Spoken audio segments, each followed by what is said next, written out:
Reemplazar a una leyenda nunca ha sido un trabajo fácil.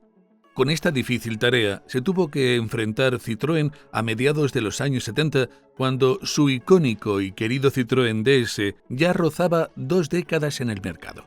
Si bien este modelo seguía siendo mucho más moderno que muchos de los coches en el mercado en esa década, era hora de una renovación. Con este motivo aparece en el mercado en 1974 el Citroën CX, posicionado en el catálogo de Citroën entre los DS más básicos y los más altos de la gama, modelo con el que convivía en el mercado hasta 1975. El nuevo vehículo seguía los mismos principios que su sucesor: un diseño vanguardista, con las características suspensiones hidroneumáticas, un interior amplio y confortable y una silueta extremadamente aerodinámica. De ahí su nombre CX, abreviatura que recibe el coeficiente aerodinámico, que en este coche era del 0,35, cifra insólita en la época. Otros aspectos en los que el CX destacó en su momento fue en su equipamiento, que incluía aire acondicionado y elevalunas eléctricos delanteros, razones por las cuales el coche costaba más de 1 millón de pesetas cuando se presenta en España en 1976.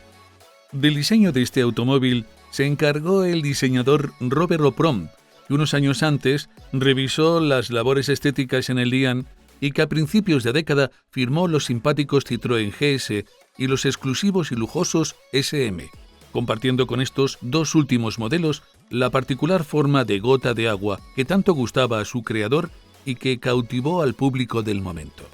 El CX seguía una línea poco ortodoxa para una berlina. Eliminaba la tradicional concepción de 3 volúmenes a favor de una trasera estilo fastback prácticamente inédita en ese momento. El frontal y la trasera estaban coronados por paragolpes cromados de acero inoxidable que dotaban especialmente al frontal de una puntiaguda silueta.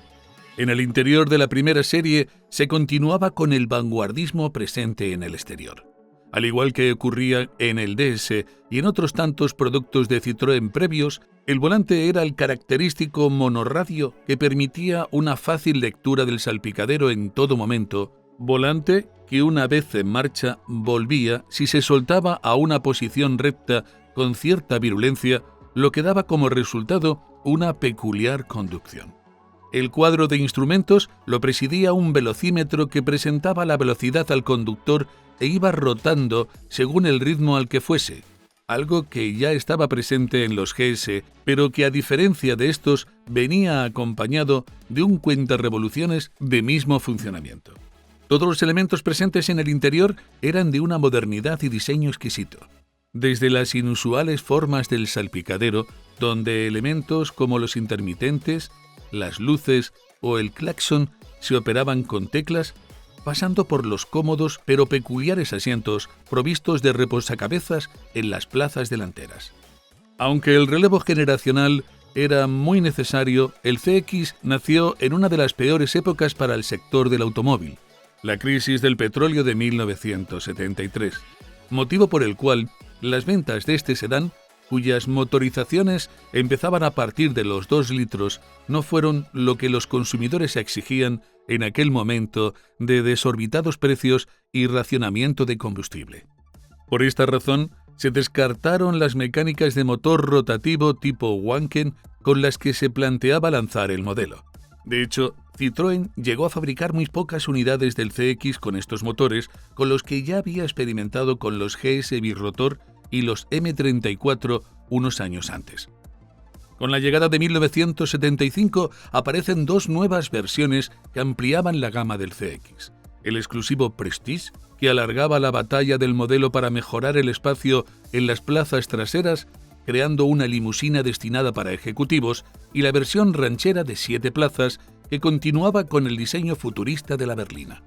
Unos sectores en los que el CX destacó notablemente fueron las ambulancias y en los coches cámara para cine y televisión, debido a su gran amplitud y la cómoda suspensión que eliminaba las irregularidades en el habitáculo. Con motivo de la crisis del petróleo de 1976, aparece una versión diésel de CX, también de gran cilindrada, pero de consumo razonable. Esta mecánica de gasoil se convirtió en la primera que Citroën ofertaba en motores de este tipo de la gama. No contentos con esto, en 1984 Citroën batió el récord del mundo del coche de producción con mecánica diésel más rápido del mundo, gracias a la incorporación de un turbocompresor con una velocidad máxima de 195 km/h. El toque deportivo llegó en 1977 con la aparición de una versión con inyección sobre el motor de 2.400 centímetros cúbicos. Esta berlina prestacional se llamó Citroën CX GTI, justo un año después de la aparición del Golf GTI, pionero en el sector de los compactos deportivos, pero que en las berlinas era aún prácticamente inédito ver esta innovación técnica. El interior de esta versión GTI era más futurista que todos los CX, resultando especialmente llamativo el volante. En España, el CX llegó en 1976, un momento en el que en el sector del automóvil de lujo había muy poca competencia. Entre los lujosos pero ya anticuados Dodge, los aparentes Chrysler 180 y los más prestacionales Seat 132, el CX en su acabado Palace se posicionaba muy por encima de la competencia tanto en prestaciones como en equipamiento, confort y modernidad. En 1985 aparece una segunda serie del CX, ya un tanto esperada, pues el coche se mantuvo en el mercado más de una década sin apenas cambios estéticos tanto en el exterior como en el interior. Por esta razón, y como venía siendo costumbre en la época, el cambio estético más reseñable a primera vista era la sustitución de los paragolpes metálicos por unos de plástico, además de nuevos elementos, especialmente en el interior, totalmente renovado, en el que el plástico estaba presente por todas partes, optando ahora por un cuadro más convencional. Aún con esta nueva imagen, el CX, presentado en los 70, seguía manteniéndose fresco y todavía era un referente en cuanto a automóviles futuristas se refiere. Con la nueva década aparecen en 1984 las mecánicas turbo que despertaron el interés por el modelo al llevar las prestaciones del CX a un nuevo nivel en un coche cuyas actitudes ruteras fueron alabadas desde su lanzamiento. Con la incorporación del turbocompresor, el coche era capaz de romper la barrera de los 200 km/h, coincidiendo con una etapa en la que los fabricantes de automóviles luchaban por ver quién era capaz de fabricar la máquina de carretera definitiva, y en esto Citroën tenía pocos rivales, empleando la tecnología más puntera, como los frenos antibloqueo ABS que el Citroën CX comenzó a ofrecer a partir de 1985. Con el lujo y el confort como principal seña de identidad, el CX tuvo una amplia lista de propietarios notables, la gran mayoría de ellos jefes de Estado o políticos reseñables.